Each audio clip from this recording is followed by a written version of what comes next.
Good afternoon, everyone. I see everybody coming into the room, so I think we'll just get going. I want to welcome you all on behalf of Dean Jessica Lang and myself. My name is Gary Hensey. I'm the Associate Dean of the Weissman School of Arts and Sciences here at Baruch. And as Associate Dean, I get a nice overview of all the many urgent contemporary issues that we tackle on the personal, local, national, international levels.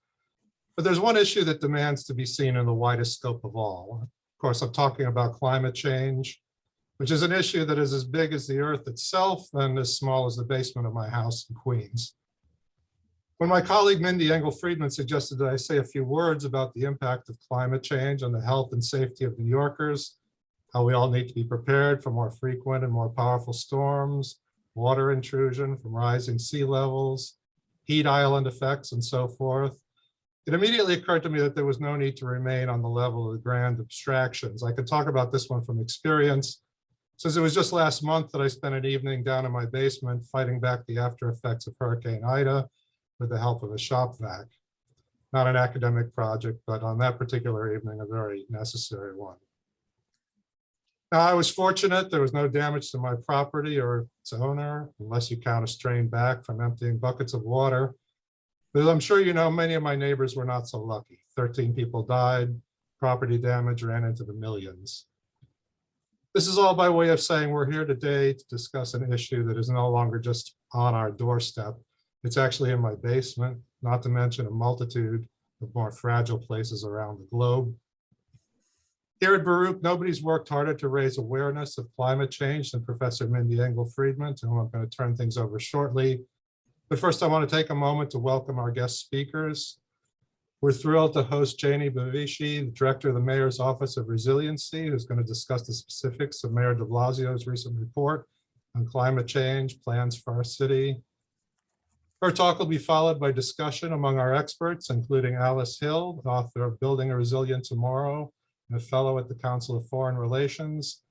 We'll consider New York City's challenges and strategies for resilience in the context of other US coastal cities.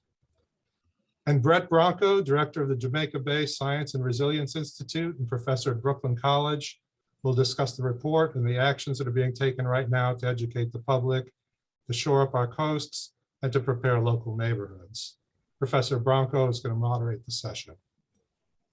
Before launching into the discussion, I want to thank all of you for coming once again. I'd also especially like to thank the Baruch Climate Action Collaborative, which organized today's panel. This group of faculty members from across the 3 schools here at Baruch College run the Baruch Climate Scholars Program, in which our undergraduates take a deep dive into expected New York City climate change impacts, and then share that information with middle school, high school, and Baruch College students. Along with all the other great work that she does on this issue here at the college, Professor Mindy Engle-Friedman heads up the Baruch Climate Action Collaborative. So I'm now going to pass the baton to her. Thank you, Gary, for that lovely introduction. The faculty of the Baruch Climate Action Collaborative and I thank you, and Dean Lang and the Weissman School of Arts and Sciences for bringing climate science and policy implications to the broad listening community by supporting the We Are Climate Action speaker series. We witnessed the impacts of Hurricane Ida, as you just described for yourself, and realized that we are not yet sufficiently prepared for the expected climate challenges New York City is predicted to experience. 10 days ago, Mayor de Blasio released a report, The New Normal, Combating Storm-Related Extreme Weather in New York City, in response to the destruction caused by Ida. It outlines important plans the city hopes to undertake in preparation for resilience against future extreme weather events. The plan focuses on initiatives to keep us aware of potential impacts and to provide strategies for safe, protected, and healthy resilience, including maintaining our economy. It also focuses on infrastructure improvements to protect all of us, especially those who have been historically disadvantaged. We welcome today's speakers. Each is actively engaged in the process of making New York City and beyond more resilient to climate change challenges. We are thrilled to have Jainey Bavishi, the Director of the Mayor's Office of Resiliency, join us today. She will discuss the specifics of the report and how our city will arrive at the resiliency we need. Ms. Bavishi's talk will be followed by discussion among our experts, Alice C. Hill and Brett Branco.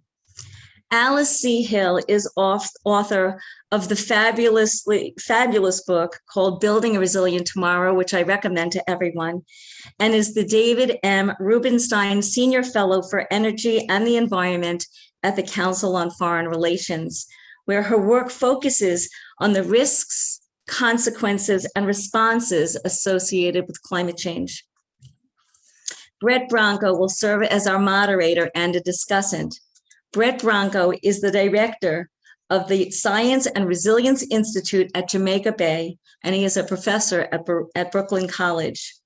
Brett Branco began his academic career learning about the science of coastal environments and the integration of science into public policy and resource management.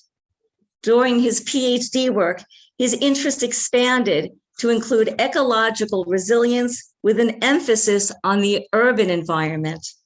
He came to Brooklyn College to study the local urban waters and created experiential place-based learning opportunities for urban students. While serving as the Associate Director of the Aquatic Research and Environmental Assessment Center, Brett Branco became involved in the creation of the Science and Resilience Institute at Jamaica Bay, where he is currently the director. As director, Brett Branco oversees the critical work of the Institute, which is a partnership of the National Park Service, the City of New York, and a consortium of 8 research institutions led by Brooklyn College of the City University of New York. The mission of the Institute is to produce integrated knowledge that increases biodiversity, well-being, and the adaptive capacity in coastal communities and waters surrounding Jamaica Bay and New York City. This institute facilitates an exchange of information among scientists, managers, policymakers, and community leaders on issues of coastal and urban resiliency relevant to cities around the world. It provides a home for the important applied research now underway in our region. The work being done at the Institute serves as an interdisciplinary model for strengthening the city's infrastructure and protecting our communities and ecological systems against severe weather coastal impacts. Many thanks to Professor Bronco for all of his work and for leading the conversation today. Brett? Thank you, Mindy, and thank you all for joining us today. I'm actually really excited to get things going. But before that, I wanted to highlight a little bit more about Jainey and Alice's backgrounds because the depth and breadth of their experience is really amazing, and I think we're quite lucky to have both of them on this panel today. So we've already introduced Jainey as the director of the Mayor's Office of Climate Resiliency. Prior to that work, she served as the Associate Director for Climate Preparedness at the White House Council on Environmental Quality, so a real national perspective. In this role, she led the implementation of the climate preparedness pillar of the President's Climate Action Plan. Prior to this, she served as the Executive Director of Ready Asia Pacific, based in Hawaii, where she was responsible for initiating, expanding, and managing the startup public-private partnership, which focused on enhancing disaster risk reduction and resilience in the Asia Pacific region. And then previous to that, she served as Director of External Affairs and Senior Policy Advisor to the Administrator at the National Oceanic and Atmospheric Administration in Washington, D.C. And so that's a lot of experience from around the country. And that experience has led, and we're lucky to have her in New York City, but recently President Biden nominated her to serve as in a key leadership role at the National Oceanic and Atmospheric Administration to work on climate resiliency at the national scale. And I also would like to note, I think this will come up later in discussion, but Jainey's master's degree is in city planning, and her bachelor's degree, and that was from the Massachusetts Institute of Technology. and her bachelor's degree or degrees were in public policy and cultural anthropology from Duke University. So keep those majors in mind for later in the discussion. And then for Alice Hill, again, the David Rubenstein Senior Fellow for Energy and Environment at the Council on Foreign Relations, has had an equal amount of national leadership experience. So she was a special assistant to President Barack Obama and senior director for resilience policy on the National Security Council staff, where she led the development of national policy to build resilience to catastrophic risks, including climate change and biological threats. We already mentioned her book, Building a Resilient Tomorrow. In the past, she also served as senior counselor to the Secretary of the U.S. Department of Homeland Security, in which she led the formulation of that agency's first ever climate adaptation plan and the development of strategic plans regarding catastrophic biological and chemical threats, including pandemics. So very relevant experience in this during these COVID times as well.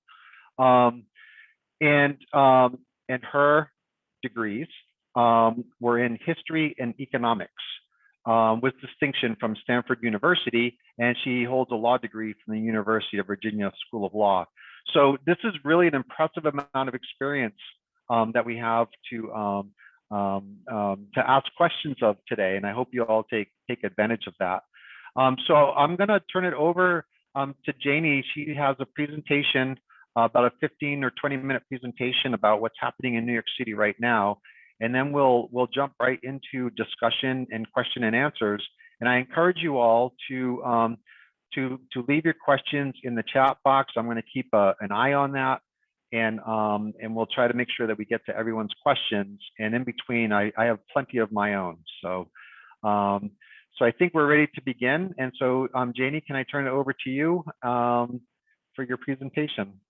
Absolutely. Well, thank you, Brett, for that gracious introduction. Thank you, Gary and Mindy, for convening this event and having us here. And thank you all for joining for this important conversation about climate resiliency in New York City. As Brett mentioned, I'm going to share my screen and just provide an overview of the work that we're doing in New York City to adapt to the impacts of climate change, including some of the recent announcements, as were mentioned in the introduction, that the mayor made in response to the impacts that we saw from the remnants of Hurricane Ida. So I'll get started here. So I have the great privilege of leading the Mayor's Office of Climate Resiliency, which is a group of about 30 people.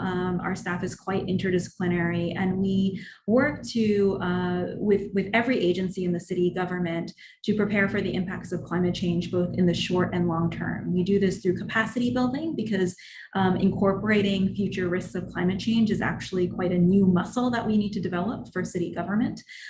We do this through program and policy development, and we do this through ensuring that we're working from the best available science. I wanted to provide a bit of context as to the situation we're working with in New York City. We have 8.6 million New Yorkers now in the city, and that population is growing. We expect that the population will reach 9 million by the 2040s. And so we have to account for the needs of a growing population as we're also working to address the impacts of climate change. New York City is also quite unique in that it has 520 miles of diverse urban shoreline. This is more than Miami, Boston, Los Angeles, and San Francisco combined. And our 100 waterfront neighborhoods are, I should say, the strategies to protect our 100 waterfront neighborhoods are as diverse as the neighborhoods themselves. You can find recreational areas and open space on the waterfront. You can find residential areas on the waterfront, but you can also find industrial areas and historic districts on the waterfront. And each of those contexts require a different set of strategies to ensure that we can protect them from the impacts of sea level rise and coastal storm surge. As I'm sure this audience is familiar with, Hurricane Sandy in 2012 was quite a pivotal moment in climate resiliency work in New York City. The city experienced $19 billion in damages and lost economic activity. We lost 44 New Yorkers because of the impacts of that storm, and close to 90,000 buildings were flooded. Hurricane Sandy also unlocked critical federal resources that we have invested into the resiliency work that the city has undertaken since then. There was much planning that happened prior to Hurricane Sandy that we were able to catapult into action because of the federal recovery dollars that we received, and I'll talk much more about that. But as we think about the impacts of Hurricane Sandy, it's also important to mention that a Sandy-like storm will be quite a bit more expensive in the future. We expect, and this was based on some analysis that Swiss Re helped us with, that a Sandy-like storm in the 2050s could cause $90 billion in damages and economic loss, as opposed to the $19 billion that Hurricane Sandy caused in 2012. That's nearly 5 times Sandy's impact.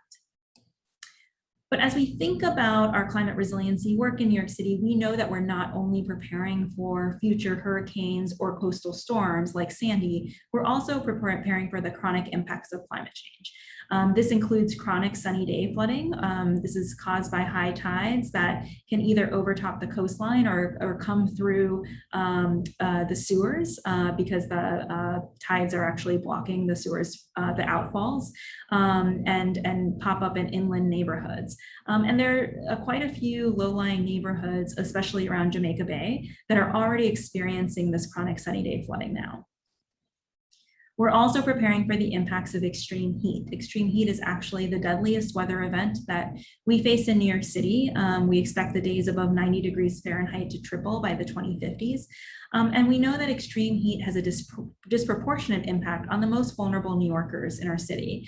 This includes older adults and the chronically disabled, and particularly in low-income communities of color.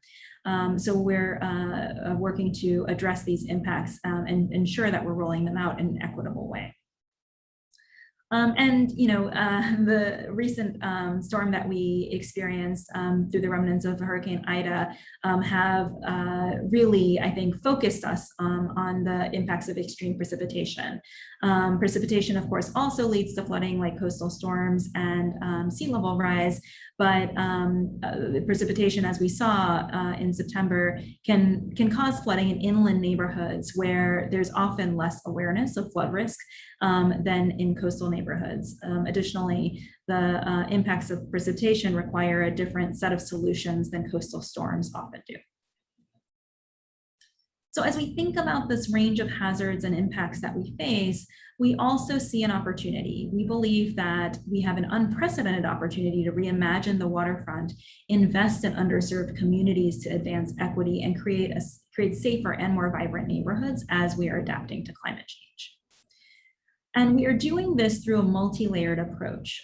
So this slide describes the strategy that we are undertaking to build a more resilient New York City. It includes strengthening our coastline. We have 520 miles of coastline, as I mentioned, and we are working to build and integrate flood protection along the coastline, especially in the most vulnerable neighborhoods, to mitigate the impacts of future coastal storm surge and future sea level rise. We are implementing really a new class of infrastructure, and I'll describe that in just a second. We are also upgrading our buildings because we want to make sure that we're taking this multi-layered approach, like I said, to ensure redundancy, but also to address the multiple impacts of climate change. We are working to harden our critical infrastructure to minimize disruptions to critical services and infrastructure that we depend on during and after an extreme event. And we're working directly with residents and businesses to make sure that they have the information they need to make better decisions in the face of a changing climate. So I'll actually go into each of these layers of our strategy in a bit more detail. So in terms of coastal strategies, like I said, we're actually building a new class of infrastructure along the coastline. And the image that you see here is a rendering of the East Side Coastal Resiliency Project. This is a project that is under construction on the Lower East Side of Manhattan. It will protect 110,000 people, including 28,000 residents who live in public housing.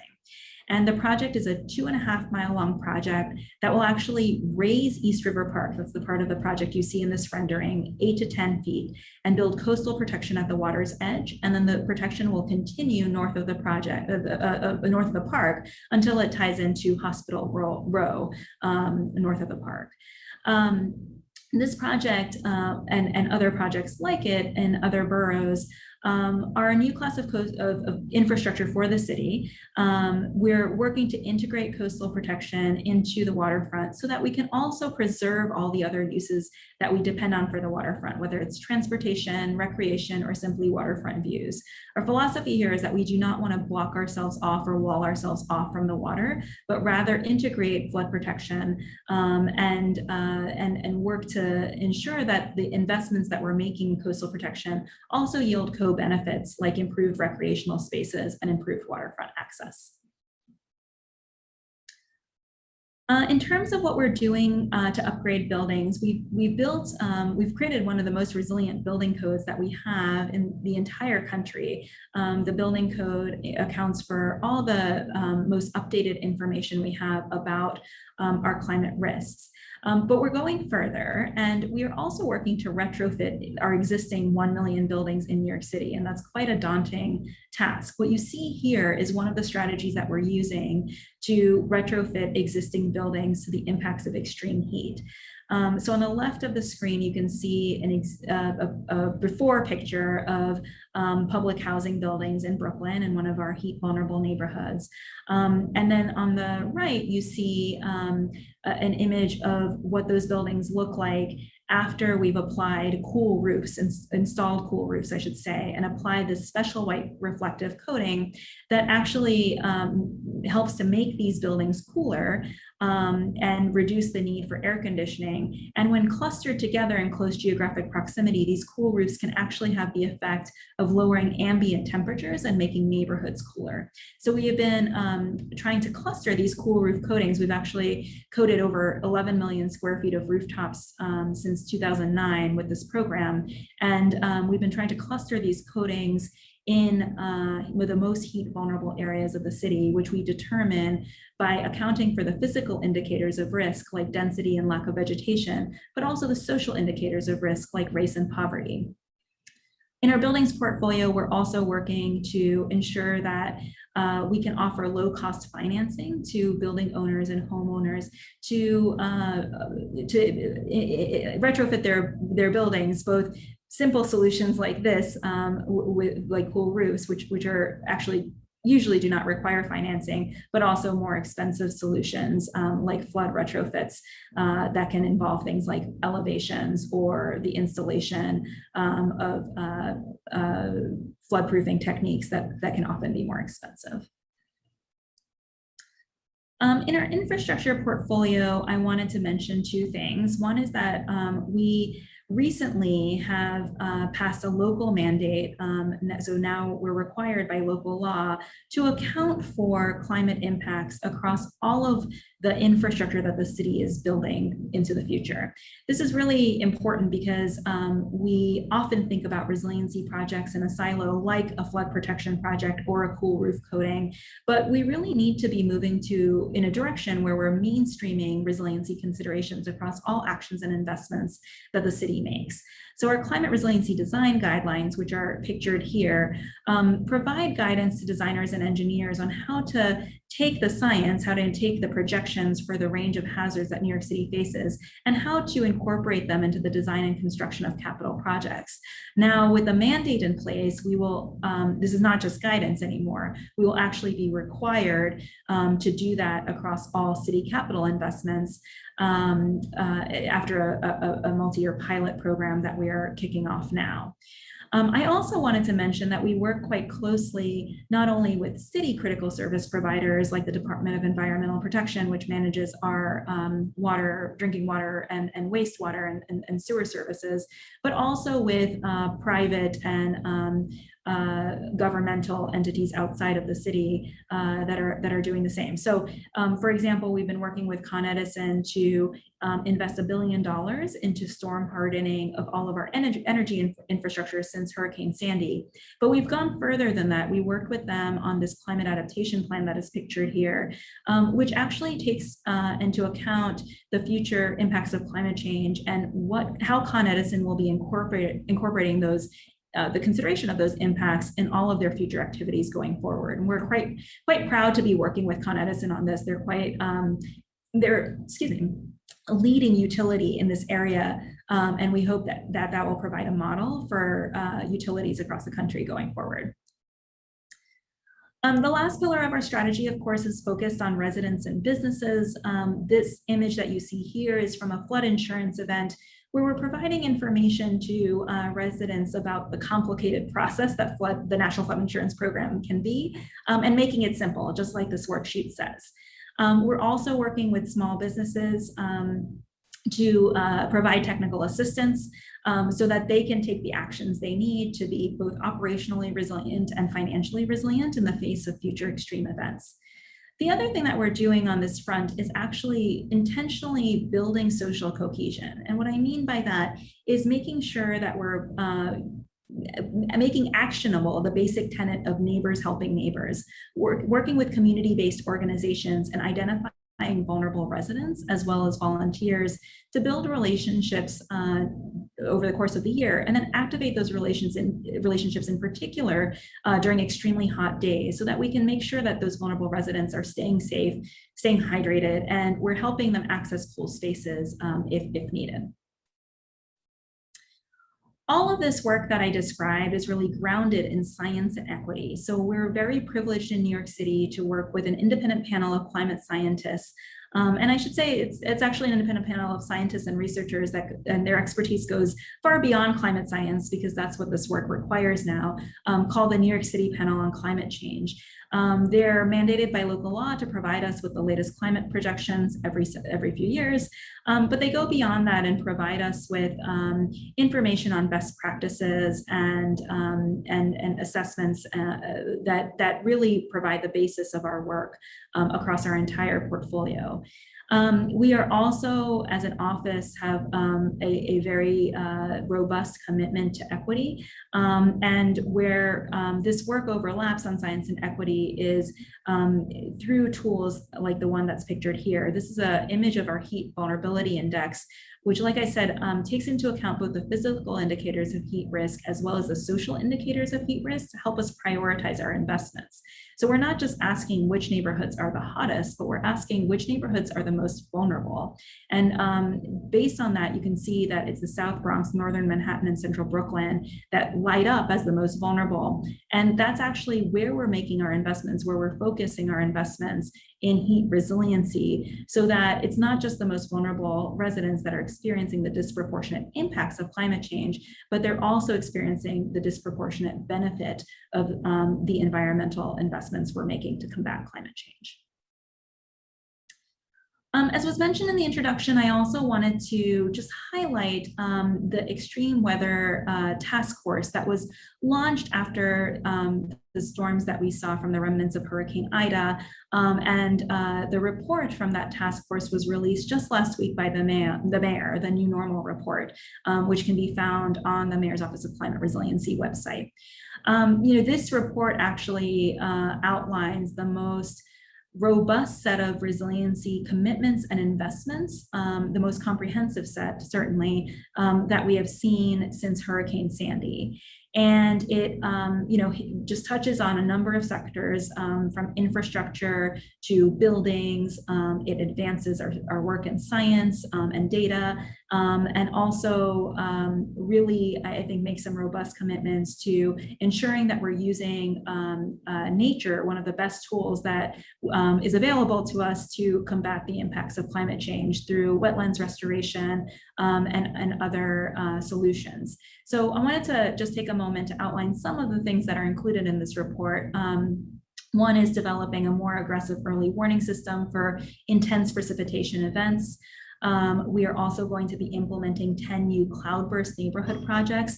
This is really a more innovative stormwater management practice that recognizes that sewers have limits. We must upgrade and modernize our sewer system, but sewers are always going to have limits. So we're also reimagining how we use parks and streetscapes and open spaces to actually store stormwater to take pressure off of the sewer system and then release it into the sewer system when the sewer system catches up. We're expanding the green infrastructure program on our public housing campuses, implementing 20 new stormwater management playgrounds. So really thinking about playgrounds as retention areas and in using impervious and permeable surfaces so we can absorb stormwater in our playgrounds. We're daylighting Tibbetts Brook in the Bronx. So this is, acknowledging that there are natural streams and canals that have been paved over, and we want to daylight them, make them serve the purpose that nature intended as a way to, as a place for the water to go. We're expanding Flood Help NY. This is our flood insurance outreach and awareness campaign to inland areas. This was previously limited to coastal areas. And some of the services that are related to Flood Help NY, like resiliency audits, where someone can come to your home and actually provide some recommendations about how to retrofit it and potentially receive some premium discounts in your flood insurance, as well as financial counseling programs. We're adding stormwater green infrastructure in your city parks and expanding the business prep program. This is the small business technical assistance program that I mentioned earlier. And this is really just a snapshot. I encourage everyone to look at this report. Like I said, it was quite a comprehensive set of resiliency actions and investments. And we're excited to roll this out and be aggressive about our timeline to implement. So that is really all I wanted to provide in this overview. I really look forward to the discussion. And again, thank you all for being here.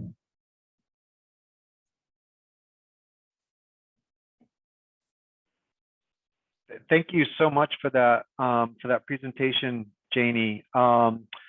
Again, just to the audience, if you have questions, you can start leaving them in the chat at any time, and I'll keep an eye on that and try to make sure that we address those.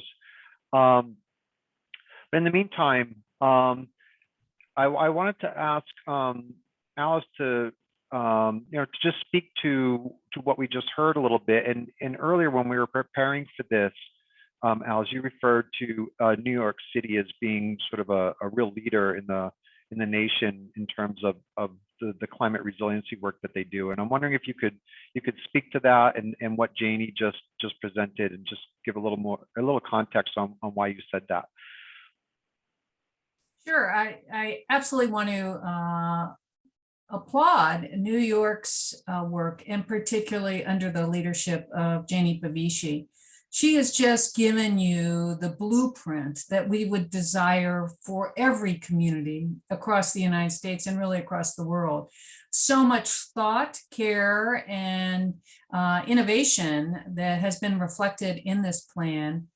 And that makes New York extraordinary among cities in the United States, as well as cities around the world.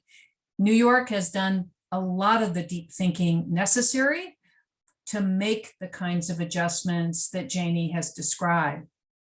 One of the benefits New York has, of course, is the amazing population that it has, talented people, graduates of this college and other universities, bringing great energy and resources to the city.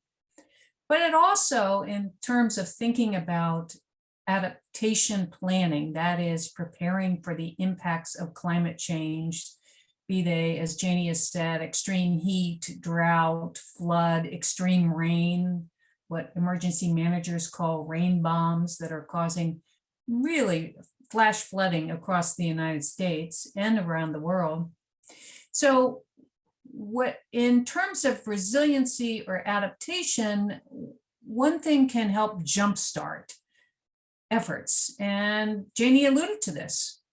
New York City suffered through Superstorm Sandy, and that was a wake-up call. We saw a wall of water hit lower Manhattan. At that time, planners had not accounted for the 8 inches of sea level rise that lower Manhattan had suffered, expected only a 12-foot storm surge.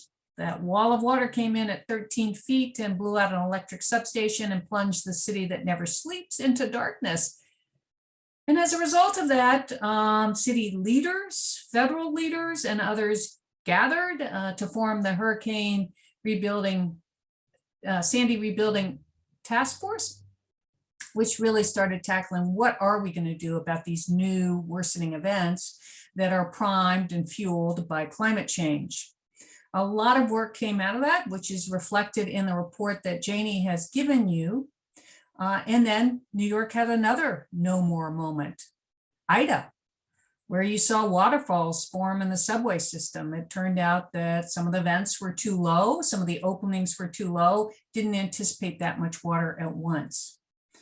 Those types of events, I call them a no more moment because it's so alarming to the community that they wake up and they start actually trying to make sure that they don't suffer something similar in the future. And New York City has put that to great advantage with the remarkable leadership of Jainey, and really come out with some very aggressive plans that reflect the learning that we have from across the globe as to how to do better with these extremes. And the interesting thing about New York City is they didn't just take what happened in Sandy, which was mostly a flooding event. As you've heard from Jainey, they're making sure that they also cover the other events that climate change brings, like very extreme heat over extended period that can be very damaging. And they've also begun to get to this extreme rain issue. They've focused wisely on infrastructure and how do we mainstream this consideration of future risk into building our infrastructure. That is a great challenge. Unlike New York City, which went on to create its own building standards and guidelines, the United States lacks a set of model building codes for communities across the United States that account for these future worsening extremes that are brought by all the carbon emissions that we put in the atmosphere, causing this big blanket to form that heats the world up. Like when you were at bed at night, your mom may have put a blanket on you, and in the evening, as the evening wore on, you'd wake up and you'd be very hot. Well, we've got a blanket of emissions around us now that are heating us up and bringing these terribly catastrophic events. And so we see that we need to plan for a future that's very unfamiliar. And if we don't mainstream this idea of we are going to see worse events than we've seen in history, and we need to build infrastructure that could last for 100 years, or if it's like the Romans, we still have something like 900 bridges that the Romans built. And what we want, what an engineer will tell you, is you want your infrastructure, it's better if it lasts longer. So we need to make sure that those designers, planners, and others are building properly for future events that aren't something that we've seen in the past. All of our infrastructure has been based on the premise that the past is a good guide for the future. That assumption is no longer true. So Jainey and her team are making sure that infrastructure's designers and owners and operators don't rely on that assumption that will not keep them safe any longer. Her emphasis and the city's emphasis on social cohesion is remarkable. We know that that saves lives. There's a famous study about 2 adjoining communities where a terrible heat event occurred. And in one community, much higher rate of excess deaths, people who died as a result of the heat event, than in that adjoining community. And when the researchers went back and said, why do we have such different outcomes for 2 communities that had the same kind of populations, same socioeconomic groups? And the answer was social cohesion. The people that lived in the community where fewer people died, they knew their neighbors. They knew the shopkeepers. When they walked down the street, they were greeted. So when the terrible heat event came along, someone went to check on older people, isolated people, people who didn't have air conditioning to make sure that they were safe. And that is one of our best avenues for ensuring long-term resilience, making sure that we are helping neighbor to survive these events that are highly stressful and can be very dangerous. And then, of course, the focus on the most vulnerable. We know that these impacts are coming. We know that they will damage many, but they will damage the most vulnerable the most. And we need to put plans in place that recognize that. And that includes early warning. That includes making sure they have safe shelter and doing all the things that Jainey has described. And then finally, making sure that others know that insurance and other safety measures are available to protect them should the bad event come. Jainey's and her team's outreach on informing people about flood insurance is very important. We know from Hurricane Harvey that, I may be slightly off on this, but something like 60% of the homes that were damaged were outside the area where flood insurance is required. So we need to get the word out that even if you don't have to buy flood insurance for your home because you have a mortgage that requires you to do, flood insurance is just a really good idea in an era where we're going to see more water falling in more places in more extreme ways. So I just want to applaud Jainey. The rest of the world is catching up.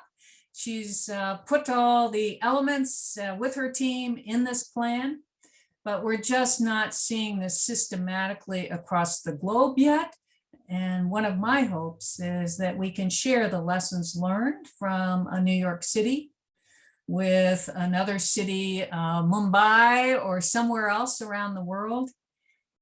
One of the remarkable things about climate change, and particularly for any students out there, is that no society has ever undertaken something like adapting to climate change. We have to prepare for events that no people on the planet have ever experienced, at least in recorded history. And with that, we need to come up with new solutions. Right now, what we're doing is we're having each community have to reinvent the wheel. But if we have an opportunity to take the fantastic learnings from New York City as it prepares and share them with other communities that may not have the resources, the drive, or yet experience that no more moment, we can help those communities enjoy the kind of benefits that I know New York will have as a result of all the remarkable work that has been put into resilience today. So really my honor and pleasure to be able to join you and see what has been done here and witness for you that it is remarkable. Thank you, Alice. Yeah, I really like that the global perspective versus the local perspective is really important, right? Because resiliency work, it can be as narrowly focused as a block in a community, say in Hamilton Beach, but it also can be as large as how do we protect the entire East Coast from rising seas.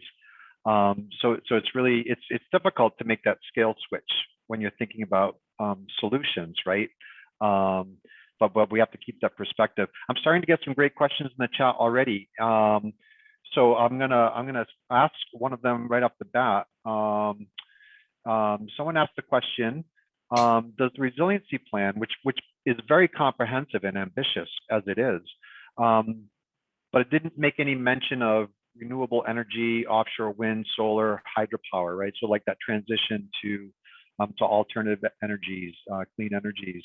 And so maybe I'll frame it this way. So what is the relationship between sort of like the resilience planning and policy and mitigation policies? Is there a connection between the two, or are those completely separate efforts?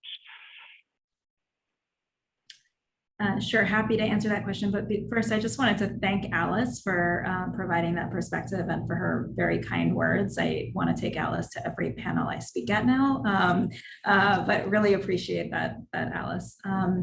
I should have mentioned right at the beginning, and I'm sorry I didn't, that my office's charge is to adapt to the impacts of climate change and prepare for the impacts of climate change that we cannot avoid. We also have a sister office called the Mayor's Office of Climate and Sustainability that is working to reduce our emissions. And a lot of that work is focused on the building sector in particular. Our analysis has showed that in New York City, most of our emissions, 80% in fact, come from our buildings, not transportation as you might imagine.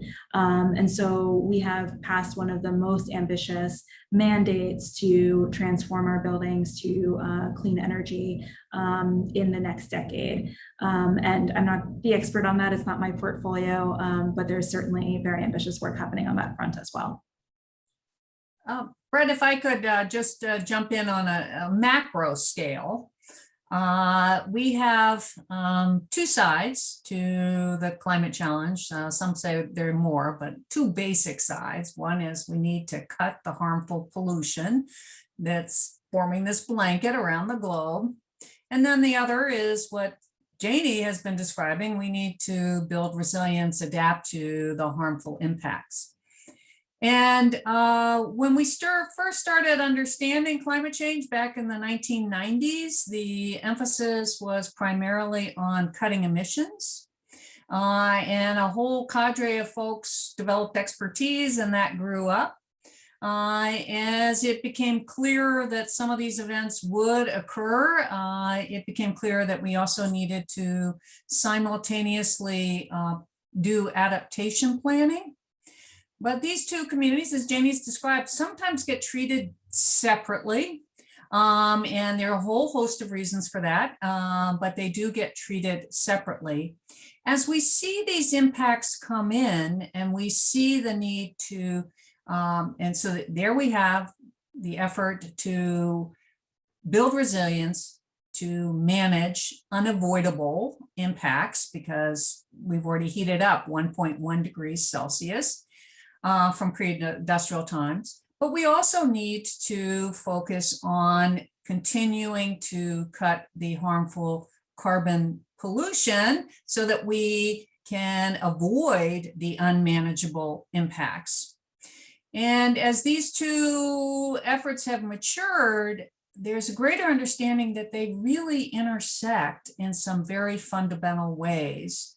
And one is, and if you don't end up systematically beginning to think about how they interact, you could have what I call maladaptation. And that would be, that's not happening here, but say in the state of California where they're having water shortages, everybody wants to turn to desalination, building these plants that can take salt water out of the ocean. You're looking at their big ocean, a lot of water, we could drink that if we get the salt out.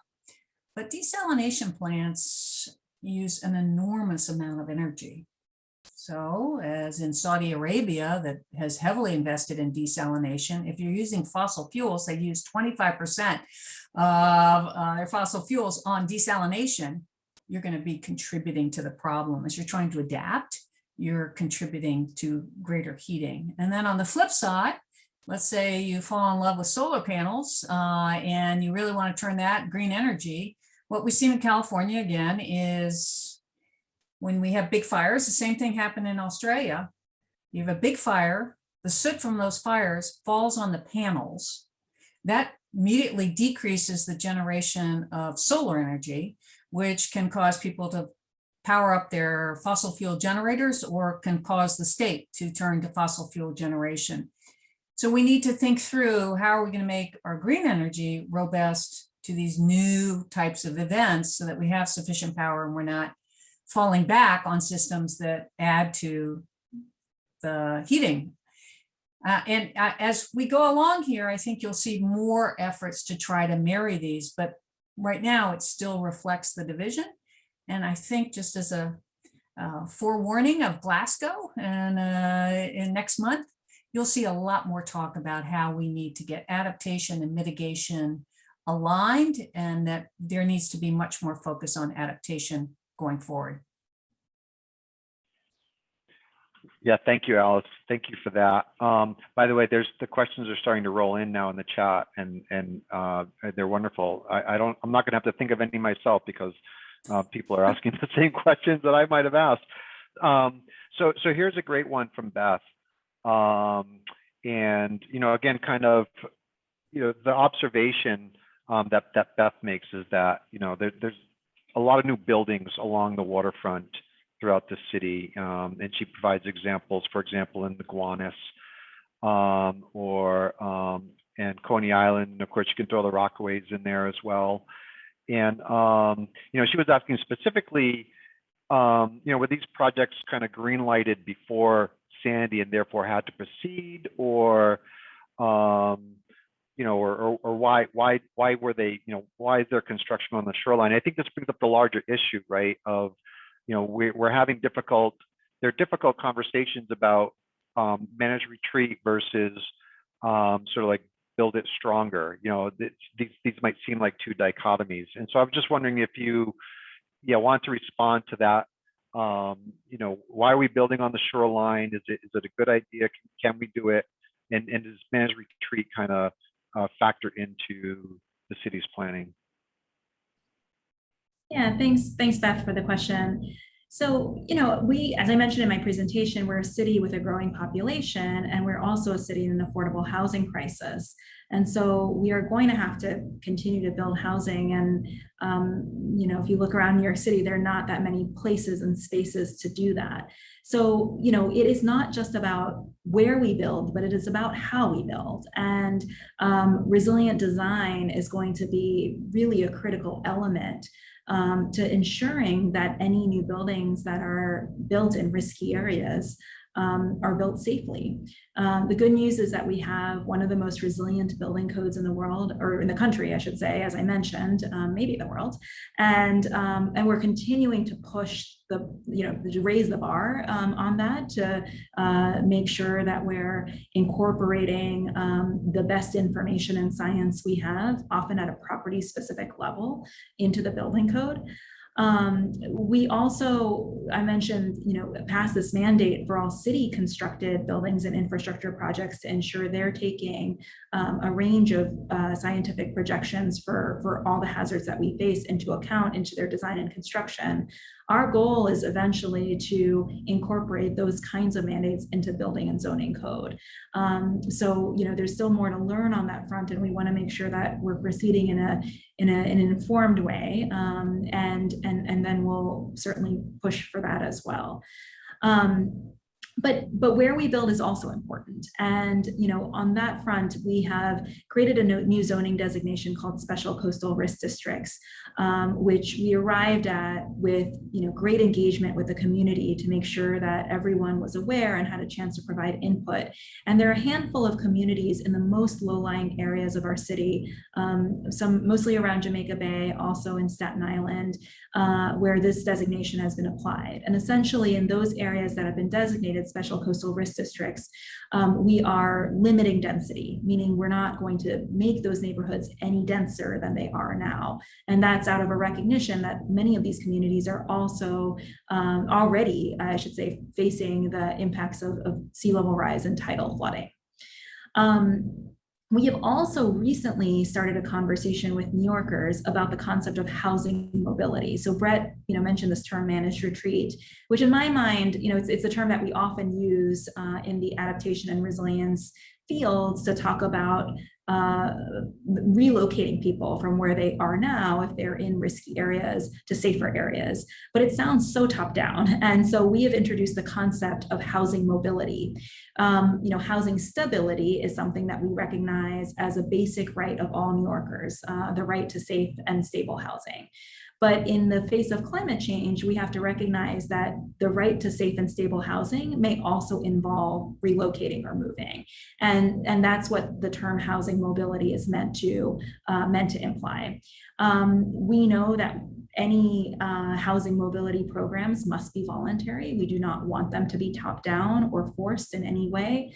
And they must, at their heart, account for equity. The reason that many New Yorkers have arrived or are in low-lying areas now is because of a history of racist and inequitable policies.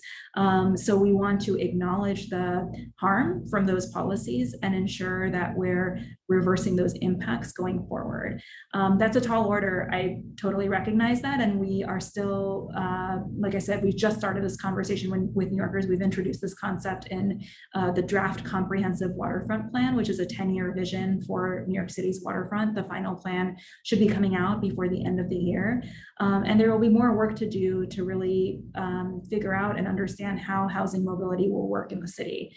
But we're excited to start that conversation and look forward to receiving New Yorkers' inputs about how we do that as a city.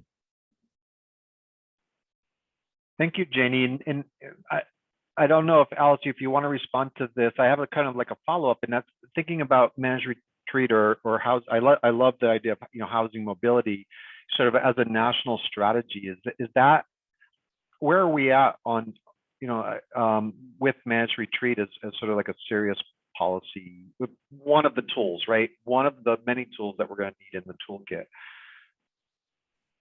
Well, and Jainey was in the White House when there was an attempt to tackle this, and then I had already left in 2016, and then of course President Trump came and nothing happened of that. Just today, federal agencies released their adaptation plans. I haven't had a chance to review them to see what they cover. The United States does not have a national adaptation plan, and I think this would be an appropriate issue because people are probably going to move across state lines, and there's going to be need to help them. For example, if you're licensed in one area, how can we make it easier to get licenses in another? And can we have, if one community in Florida moves to Minnesota, or people, can we help Minnesota prepare for those migrants or those people who are displaced by climate change, and also help the communities that are going to lose their tax base and lose some of the cohesion that they have. So we need to think through this. In the book I co-authored, Building a Resilient Tomorrow, we recommended essentially to have some kind of commission or something examine this issue so that we can come up with strategies for the entire United States. So we called it the Commission on Relocation, as I recall. But it's something we need to talk about and begin having the difficult conversations. The challenge is that there's such a sense of loss for people when you start talking about having to move from an area where they not only love their home, they love the neighborhood, and then they love some of their neighbors. They love the community that they're living in. And there's a deep sense of loss if you start mentioning that you're going to have to go. And we see that very dramatically in a community in California called Del Mar. It's one of the wealthiest communities, a small community. I think there are 3,000 homes, but the average home price is in the millions. It's right along the coast, beautiful, but it's going to suffer some sea level rise damage. It already is suffering from erosion. And the California Coastal Commission, which is responsible for ensuring that there's public access to the beaches along the coastline, beautiful coastline of California, asked all cities to engage in planning for managed retreat. Well, the city of Del Mar and the residents of Del Mar took a look at that and said, we don't want to do a plan. A plan's going to hurt our property values. We don't want to talk about managed retreat. We don't want to leave. And it came to a stalemate. So it's a really difficult challenge. And I think part of it is going to require many conversations, perhaps, as Jainey has suggested, abandoning the term managed retreat because it has already become a little toxic.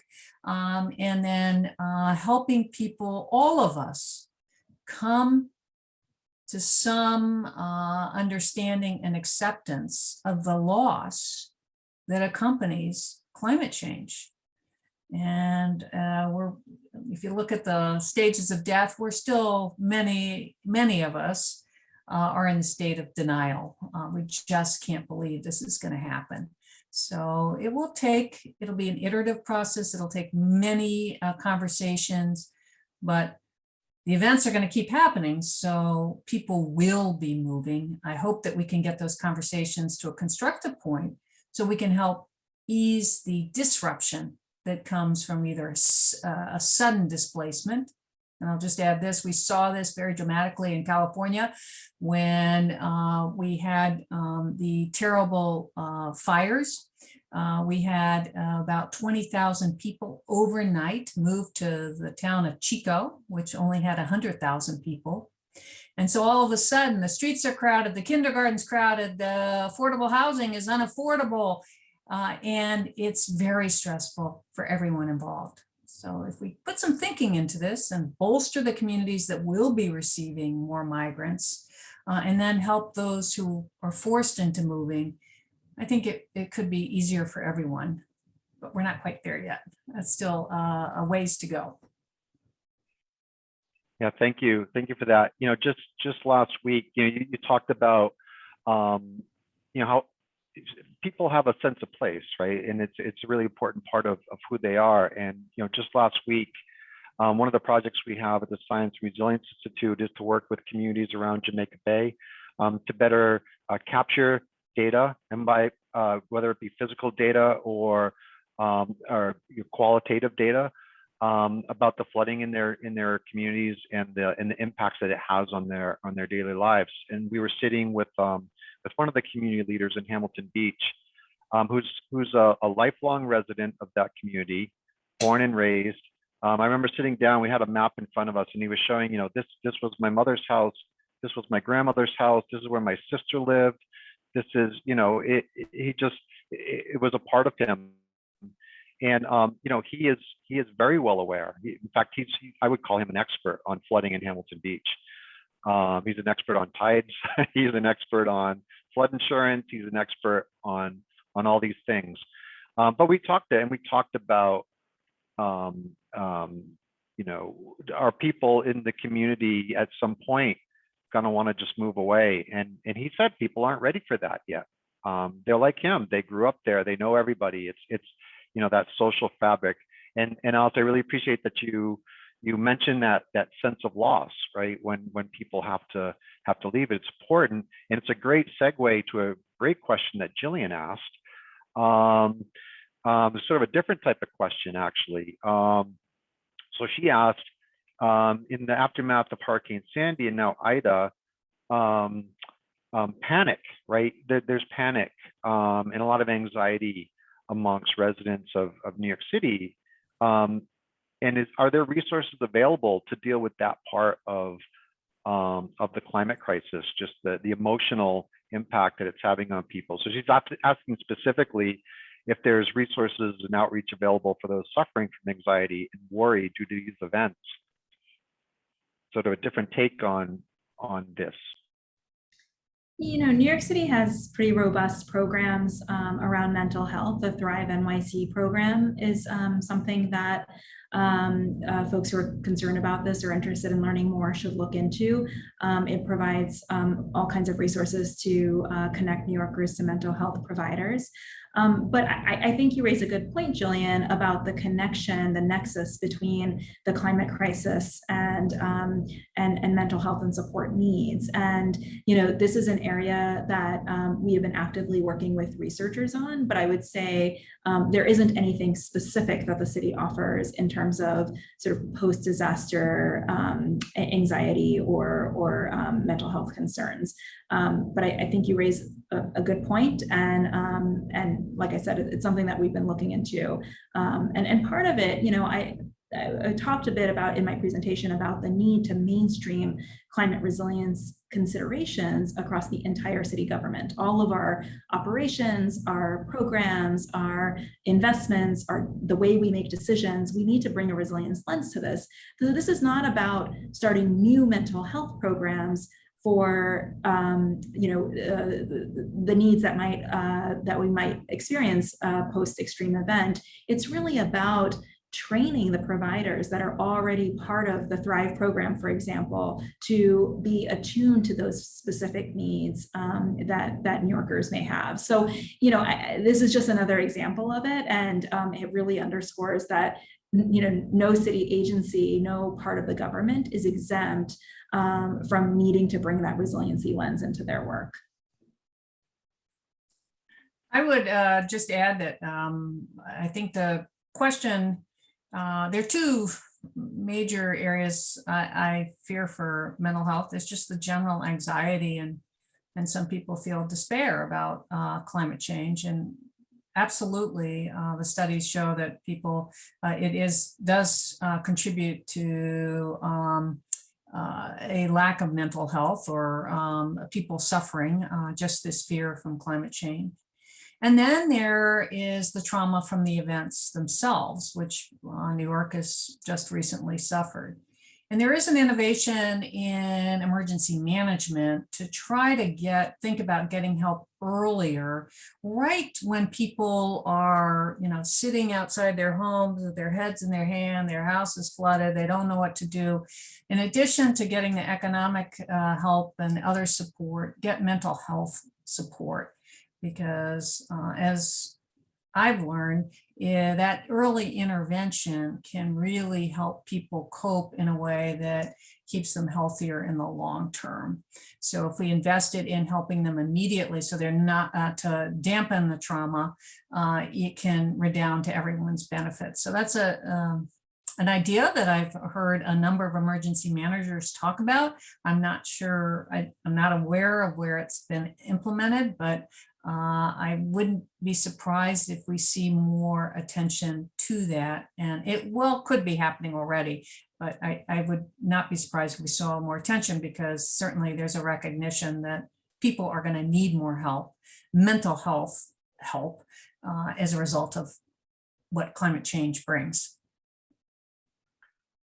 Yeah, and I think another source of anxiety, rather than the immediacy, the immediate event and the immediate impact, is the sense that you're unsafe now, right? That the events have proven that you're unsafe, and the plans, like for example, Jainey, like the plans that you shared with us, right? They're big plans, right? And they're complicated plans, they're expensive plans, and it takes time, right?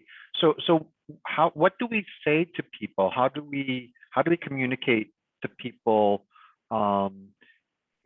That message that building resiliency takes time, and do we tell them you'll be safe later, or how do we communicate with them about what it takes to reach resilience, to reduce some of that anxiety? Yeah, I would maybe shift the premise a little bit. I don't know that we're going to reach resilience. I think resilience is a process, and so I think that. These are really good questions, and I think we just need to be in conversation with each other about it. The work that you do, Brett, through the Science and Resiliency Institute on documenting flood impacts is so important, because it gives people a chance to take an active role in the resilience process, even if it is documenting the impacts, right? And I think we need to continue to engage people so that they can have control over some part of the process, right? We have actually launched a program called the Climate Knowledge Exchange, and we produced our first State of Climate Knowledge report earlier this year. It was released on Earth Day, and it was simply the report itself was a public research agenda, the city's first public research agenda on climate change. And it was simply based on three questions. What do you know about climate change? What do you need to know about climate change? I lost my train of thought. What do you know about climate change? What do we not know about climate change? And what do we need to know about climate change? And we had those conversations with everyday New Yorkers. And it was fascinating what we learned through those conversations. So, my point is that, we have community meetings all the time about projects that are that are happening in New York City neighborhoods, and we give people updates, and we get input on the design, we get input on construction, we get input on all those things. And for anyone who's been to a community meeting on any project, you know how that goes. We take that community engagement quite seriously, and it's absolutely essential to doing this right. But we're going beyond engagement in projects. We want to have as many conversations as we can with everyday New Yorkers about climate change, so that they're aware of their risk, but they also have opportunities to participate in the work. And I think that's incredibly important from a mental health perspective as well. So I agree with everything that's been said. I would add, just on a personal level, that I get the question a lot, don't you? It's just so depressing. How can you work on climate change? And from my own personal experience, the engagement on the issue is really exciting to me. And that keeps me, I think, mentally healthier, less about the worry and more about what can we do, and deriving meaning and purpose and even joy from this work as a result of knowing I'm all in. I'm going to try to see how I can help. And so for, just as Jainey described, there's many avenues to get involved. And I would say for young people who are figuring out a career, working on something related to climate change is a fabulous focus. You'll probably end up doing it anyway, but if you started earlier, you'll develop all that expertise.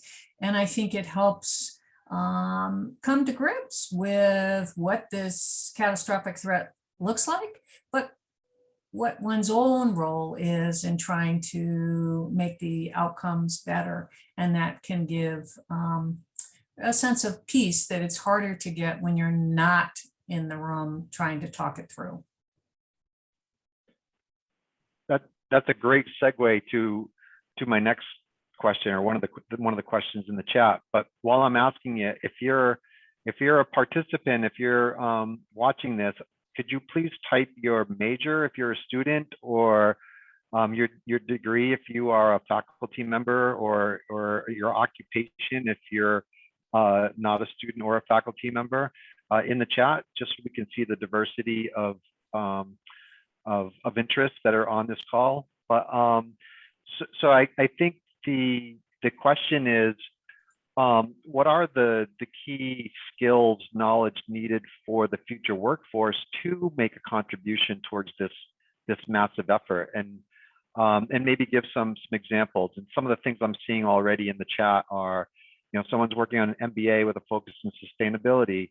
Someone else typed in economics. I see one of my colleagues online, so I know he's a marine ecologist. So what are these key skills, and what kind of knowledge do people need to bring to the table in order to be part of the solution making?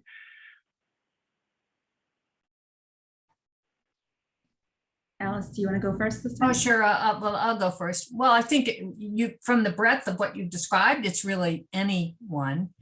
I would say, and this is just from a practical standpoint for those applying for jobs, I definitely, as I see people, I give a leg up to those who've actually devoted some of their coursework time or done something else to educate themselves. Climate change does have complexity to it.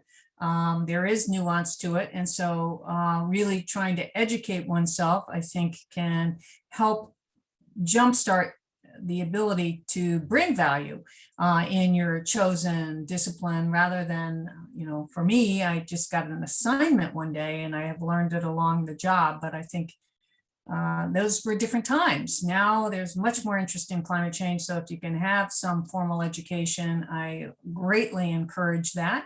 And then trying to figure out, is my discipline covering this? And I will say, in my experience, there's some stunning gaps. Just in 2016, when Jainey and I were in the White House, we were working on an effort to get nursing schools, public health schools, medical schools to include in their curricula information about climate change, because we've just talked, there's mental health issues. There's heat is the most deadly threat. You're going to have disease vectors change. So practitioners, public health planners, they need to know these things. But at that time, there was very little education. I don't think in most schools yet there's a mandatory class. And in fact, students recently, I believe it was at Emory University, first year medical students looked around at their curricula and said, wait a minute, there's not any classes on climate change here. You're going to educate us for all these years and we're not going to have a class on climate change? And they went to their administration and said, we want a class on climate change. I remember giving, like maybe 2 years ago, a lecture to PhD students getting PhDs in engineering at one of our finest engineering schools in the country. And I gave the talk about the need for resilient infrastructure. We need to get building standards, things we've talked about here. After that, a number of them came up to me and said, wow, I didn't know this was a challenge. We need to do a better job. And you as students can educate yourself, and then you can be the voice there saying, we need to do a better job, and we need in our own discipline, as Jainey has said, we need to mainstream consideration of how climate change will affect whatever discipline it is. I don't have much to add to Alice's great response here. I think the only thing I would say is that climate change and resilience in particular requires incredibly interdisciplinary solutions.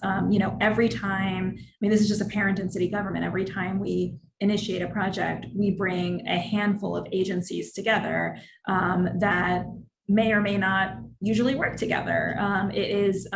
We're just drawing from different kinds of expertise, different disciplines, different types of thinking. And so I think the entry points into this work are actually quite diverse. I would reassure people that, whatever field you're in, there's probably a way into working on climate change from that place.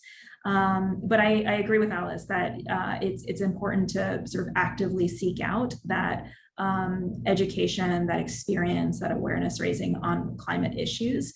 It was certainly, I also fell into this field. There were no course offerings on climate change or resilience when I went to school. And that was, I graduated from my undergraduate program in the early 2000s, and in the late, later in that decade, I graduated from my graduate program. And it's only then that the course offerings were starting to become available. But I think in the last 15 or so years, that has changed quite a bit. And I agree with Alice's advocacy too. If you don't see what you need being offered, ask for it. This is the greatest challenge of our times. Every discipline should be thinking about climate change, and every discipline should be training the next generation of leaders in this field. So push your leaders, push your administrators to create a focus on this if it's not already there. Fantastic. We have about 10 minutes left. I see a very specific question from Amberly asking if levees will be introduced into New York City along the shoreline, and then the thinking that could be a temporary solution to a much larger problem. And then someone also asked about the plans that have been discussed about a storm surge barrier across New York Harbor. So are those part of the planning, I suppose? And actually, I'm thinking that the project you described in your presentation, Jainey, is essentially like levees. When you're elevating the shoreline as part of the parklands. But yeah, maybe just specifically about levees and storm surge barriers. Are those part of the thinking right now? Yeah, levees are certainly part of our toolbox to address coastal storm surge. I think that when most people think about levees, they think about levees that stick up from the ground and block your waterfront views. That's not how we're thinking about them. The example that I provided in my presentation, the Eastside Coastal Resiliency Project, will include a levee or a flood wall right at the water's edge, but we're also raising the park 8 to 10 feet. So when you're in the park, you won't see the levee. You'll see it if you're on the other side of the river, but at that point, your view doesn't matter as much. We're really trying to, as I said in my presentation, integrate this flood protection into the fabric of our waterfront. There's another project called the Brooklyn Bridge to Montgomery Coastal Resiliency Project. It's actually just south of the Eastside Coastal Resiliency Project. It has not yet moved into construction, but as we're designing it, we're actually going to use a technology that involves flip-up gates to create a flood wall only when we're expecting a coastal storm. But those gates would be embedded in the ground under the Brooklyn Bridge, right by the FDR, for those of you who know that area, when we're not expecting a storm, because we want to maintain those views, we want to maintain that open space, we want to create that a vibrant recreational area in that space, and only have to block off those views and block ourselves off from the waterfront when it's needed. And that is, coastal storm protection, which are hurricanes are storms that we can see coming. So we're able to have the lead time to deploy that technology. So we're being creative about how we use levees, and like I said, integrating them into the fabric of the waterfront. On the question of a storm surge barrier, so just backing up for a second so that everyone understands the context. The Army Corps of Engineers has been leading a study. It's actually a regional study called the New York, New Jersey Harbor and Tributary Study to explore flood protection solutions for the entire New York, New Jersey harbor region. So the states of New York and New Jersey are involved, and the city is also at the table informing the study, but the Army Corps of Engineers, the federal agency, is leading it. And some of the solutions that they have been studying as part of this effort include storm surge barriers, massive barriers. There's one proposed that would extend from Breezy Point in the Rockaways all the way to Sandy Hook, New Jersey. And these would be gates essentially that would be closed in advance of a storm. We believe that we need to explore all possible solutions to protecting New York City. So we are certainly, pushing to advance the study. The study was actually paused during the Trump administration. So we have been advocating to get it restarted so that we can understand what the costs and benefits of such a solution would be, and what the environmental impacts of a solution like that would be, and what the residual impacts would be. If you close the harbor, if you close a barrier in the harbor, what happens to the communities that are on the other side of that barrier that are not protected, and would there be residual flooding in those areas? Would the flooding be made worse? So we want to understand all of that. And so, the key to doing that is getting the study restarted so that we can see the outcomes. I also want to mention that there are a lot of other solutions that are being examined through this study, including land-based solutions like the ones that I've described in areas that are not currently protected. So we're really interested in the full outcomes of the study, not just the storm surge barrier at the mouth of the harbor. And I want to also just mention that we are not waiting for the study. In the meantime, we're advancing a robust citywide coastal resiliency program because a project like that, even if the study deems it an advisable project, and we have some concerns, I'm not sure that that's where we'll land.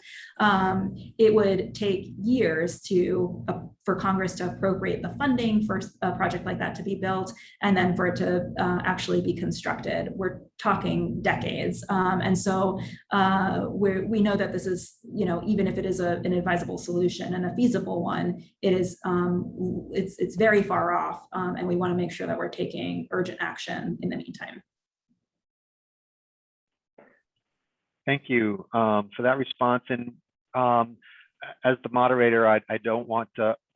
I'm going to do my job and not let us go over time. So we're running up to the end of our time here. So I want to make sure we had time to properly thank Alice and Jainey for really being, gracious with their time. And like I said, there's a wealth of experience that we just heard from. And I think we're very fortunate. And I think that some of the themes that were touched on, especially for the students, are really important.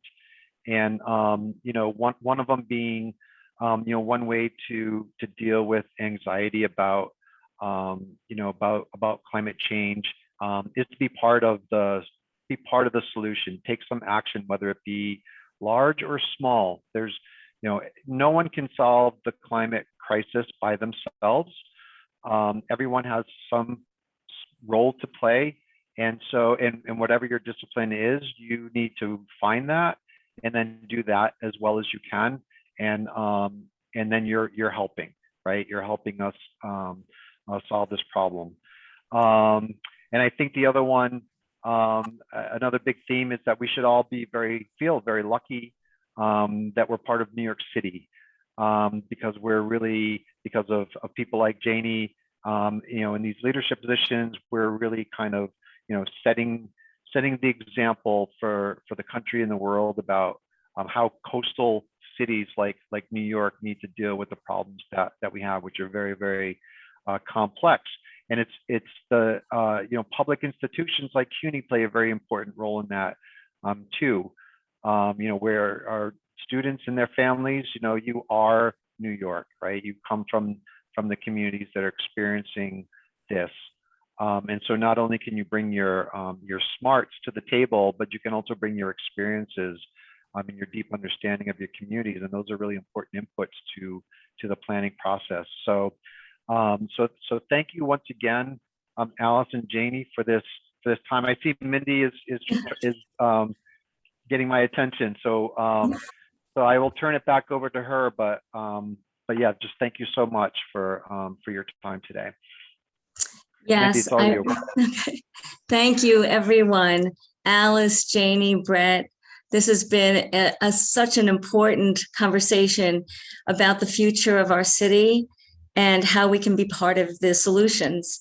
Jainey, you've provided, the beginning of a conversation that all of us are really concerned about, and we're grateful to you and to the mayor's office and all the different departments who have collaborated on the work to make New York City resilient.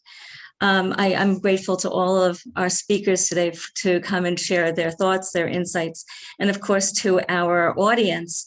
One of the things that was mentioned was, what can our students do? And we know, for an example, the Baruch Climate Scholars Program is taking a deep dive into climate change impacts in New York. And they have met with already this semester 1,900 first-year students in the first-year seminar to talk about climate change impacts and also careers in climate change. And when we think about careers in climate change, I think that the mayor's report that came out 10 days ago is filled. It's like a jobs blueprint for New York City. If you go through it, and some of our the students in my environmental psychology class today have it as an assignment to try to see how many jobs are actually located and listed in that report. So our students will be those people who will provide some of the insights, innovation there in terms of climate change and how we'll be resilient in New York. It's really an amazing opportunity. And we are really fortunate to have such terrific students. We know that the CUNY students, Baruch students, are likely to be here and stay in New York and to be the leaders, the future leaders of our community. So this is a great opportunity. One of the things that I was thinking about, if you're not a Baruch climate scholar and you're not doing research or doing an internship in climate change, you might want to consider it.